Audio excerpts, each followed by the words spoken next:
evidences, and then what are the recent guidelines by for different the diseases, and recent clinical trials that's happening in that field. Then patient interview skill. This is one of the most important skill that a pharmacist should have. This is the way that you're going to interview the patient, and then you're going to ask questions and know the patient history, the previous disease condition, how's the medication. And the doctor also, like, they don't want to be a pharmacist. So we are not doctors. The doctors, the main job is to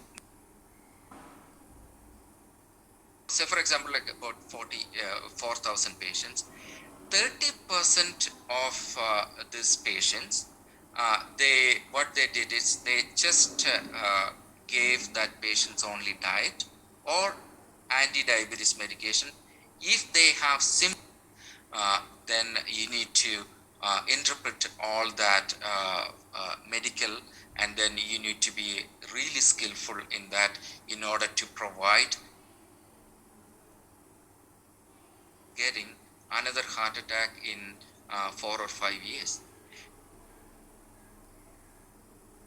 Any underdosing, whether that dose correctly the patient is taking, especially when you take the example, when you look at the metformin. In order to be effective, it has to be at least 1 gram twice a day. And if the patient is taking only 250 milligram or 500 milligram, it's not going to work. So that's why the pharmacist should know and check whether there is any underdosing. And the same way, the pharmacist's job is to look at it, whether there is any overdosing, whether the patient is taking higher than the required doses. And then how we can improve the medication adherence, how we can actually take whether the to have